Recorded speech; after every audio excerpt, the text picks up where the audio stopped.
Good morning, friends. We are ready for chapter 2 of the best Christmas pageant ever. Yesterday, we got to meet the Herdmans. Let's see what happens today. Chapter 2. Mother didn't expect to have anything to do with the Christmas pageant, except to make me and my little brother Charlie be in it. We didn't want to, and to make my father go and see it. He didn't want to. Every year, he said the same thing. I've seen the Christmas pageant. You haven't seen this year's Christmas pageant, Mother would tell him. Charlie is a shepherd this year. Charlie was a shepherd last year. No, you go on and go. I'm just going to put on my bathrobe and sit by the fire and relax. There's never anything different about the Christmas pageant. There's something different this year, Mother said. What? Charlie is wearing your bathrobe. So that year, my father went to see his bathrobe, he said. Actually, he went every year, but it was always a struggle. And Mother said that was her contribution to the Christmas pageant, getting my father to go to it. But then she got stuck with the whole thing when Mrs. George Armstrong fell and broke her leg. We knew about this as soon as it happened because Mrs. Armstrong only lived a block and a half away. We heard the siren and saw the ambulance and watched the policeman carry her out of the house on a stretcher. Call Mr. Armstrong at his work, she yelled at the policeman. Shut off the stove under my potatoes. Inform the ladies' aid that I won't be at the meeting. One of the neighbor women called out, Helen, are you in much pain? And Mrs. Armstrong yelled back, Yes, terrible. Don't let those children tear up my hedge. Even in pain, Mrs. Armstrong could still give orders. She was so good at giving orders that she was just naturally the head of anything she belonged to. And at church, she did everything but preach. Most of all, she ran the Christmas pageant every year. And here she was 2 weeks before Thanksgiving, flat on her back. I don't know what they'll do now about the pageant, Mother said. But the pageant wasn't the only problem. Mrs. Armstrong was also the chairman of the Ladies' Aid Bazaar and coordinator of the Women's Society potluck supper, and there was a lot of telephoning back and forth to see who would take over those jobs. Mother had a list of names, and while she was calling people about the Ladies' Aid Bazaar, Mrs. Homer McCarthy was trying to call Mother about the potluck supper. But Mrs. McCarthy got somebody else to do that, and Mother got somebody else to do the bazaar. So the only thing left was the Christmas pageant, and Mother got stuck with that. I could run the potluck supper with one hand tied behind my back, Mother told us. All you have to do is make sure everybody doesn't bring meatloaf. But the Christmas pageant? Our Christmas pageant isn't what you'd call 4-star entertainment. Mrs. Armstrong breaking her leg was the only unexpected thing that ever happened to it. The script is standard. The inn, the stable, the shepherds, the star, and so are the costumes, and so is the casting. Primary kids are angels, intermediate kids are shepherds, big boys are wise men. Elmer Hopkins, the minister's son, has been Joseph for as long as I can remember, and my friend Alice Wendelkin is Mary because she's so smart, so neat and clean, and most of all, so holy looking. All the rest of us are the angel choir, lined up according to height because nobody can sing parts. As a matter of fact, nobody can sing. We're strictly a no-talent outfit except for a girl named Alberta Bottles who whistles. Last year, Alberta whistled What Child Is This for a change of pace. But nobody liked it, especially Mrs. Bottles, because Alberta put too much into it and ran out of air and passed out cold on the manger in the middle of the third verse. Aside from that, though, it's always just the Christmas story, year after year, with people shuffling around in bathrobes and bed sheets and sharp wings. Well, my father said once Mother got put in charge of it, here's your big chance. Why don't you cancel the pageant and show movies? Movies of what, Mother said. I don't know. Fred Stamper has a big reel of Yellowstone National Park. What does Yellowstone National Park have to do with Christmas, Mother asked. I know a good movie, Charlie said. We had it in school. It shows a heart operation and 2 kids got sick. Never mind, Mother said. I guess you all think you're pretty funny.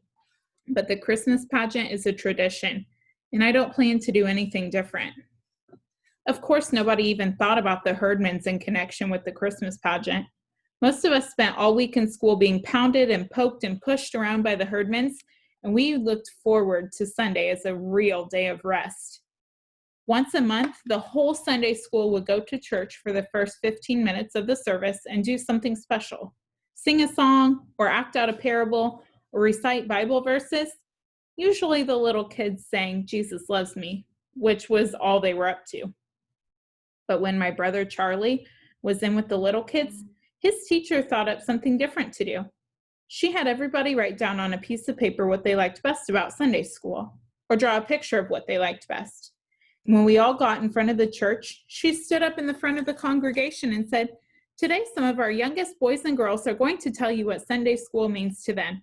Betsy, what do you have on your paper?" Betsy Cathcart stood up and said, "What I like best about Sunday school is the good feeling I get when I go there." I don't think she wrote that down at all, but it sounded terrific, of course. One kid said he liked hearing all the Bible stories. Another kid said, "I like learning songs about Jesus." 8 or 9 little kids stood up and said what they liked, and it was always something good about Jesus or God or cheerful friends or the nice teacher. Finally, the teacher said, "I think we have time for one more. Charlie, what can you tell us about Sunday school?" My little brother Charlie stood up, and he didn't even have to look at his piece of paper. "What I like best about Sunday school," he said, "is that there aren't any Herdmans here." Well, the teacher should have stuck with "Jesus loved me," because everybody forgot all the nice churchy things the other kids said and just remembered what Charlie said about the Herdmans. When we went to pick him up after church, his teacher told us, "I'm sure there are many things that Charlie likes about Sunday school. Maybe he will tell you what some of them are." She smiled at all of us, but you could tell she was really mad. On the way home, I asked Charlie, "What are some of the things you like that she was talking about?" He shrugged. "I like all the other stuff, but she said to write down what we liked best, and what I like best is no Herdmans." "Not a very Christian sentiment," my father said. "Maybe not, but it's a very practical one," Mother told him. Last year, Charlie had spent the whole second grade being black and blue because he had to sit next to Leroy Herdman. In the end, it was Charlie's fault that the Herdmans showed up in church. For 3 days in a row, Leroy Herdman stole the dessert from Charlie's lunchbox, and finally Charlie just gave up trying to do anything about it. "Oh, go on and take it," he said. "I don't care. I get all the dessert I want in Sunday school." Leroy wanted to know more about that. "What kind of dessert?" he said. "Chocolate cake," Charlie told him, "and candy bars and cookies and Kool-Aid. We get refreshments all the time, all we want." "You're a liar," Leroy said. Leroy was right. We got jelly beans at Easter and punch and cookies on Children's Day. That was it. "We get ice cream too," Charlie went on, "and donuts and popcorn balls." "Who gives it to you?" Leroy wanted to know. "The minister," Charlie said. He didn't know who else to say. Of course, that was the wrong thing to tell Herdmans if you wanted them to stay away. And sure enough, the very next Sunday, there they were, slouching into Sunday school, eyes peeled for the refreshments. "Where do you get the cake?" Ralph asked the Sunday school superintendent. And Mr. Grady said, "Well, son, I don't know about any cake, but they're collecting the food packages out in the kitchen." What he meant was the canned stuff we brought in every year as a Thanksgiving present for the orphans' home. It was just our bad luck that the Herdmans picked that Sunday to come, because when they saw all the cans of spaghetti and beans and grape drink and peanut butter, they figured there might be some truth to what Charlie said about refreshments. So they stayed. They didn't sing any hymns or say any prayers, but they did make a little money because I saw Imogene snake a handful of coins out of the collection basket when it went past her. At the end of the morning, Mr. Grady came to every class and made an announcement. "We'll be starting rehearsal soon for our Christmas pageant," he said. "And next week after the service, we'll all gather in the back of the church to decide who will play the main roles. But of course, we want every boy and girl in our Sunday school to take part in the pageant. So be sure your parents know that you'll be staying a little later next Sunday." Mr. Grady made the same speech every year, so he didn't get any wild applause. Besides, as I said, we all knew what part we were going to play anyway. Alice Wendlekin must have been a little bit worried, though, because she turned around to me with this sticky smile on her face and said, "I hope you're going to be in the angel choir again. You're so good in the angel choir." What she meant was, "I hope you won't get to be married just because your mother's running the pageant." She didn't have to worry. I didn't want to be Mary. I didn't want to be in the angel choir either, but everybody had to be something. All of a sudden, Imogene Herdman dug me in the ribs with her elbow. She has the sharpest elbows of anybody I ever knew. "What's the pageant?" she said. "It's a play," I said, and for the first time that day, except when she saw the collection basket, Imogene looked interested. All the Herdmans are big moviegoers, though they never pay their own way. One or two of them start a fight at the box office of the theater while the others slip in.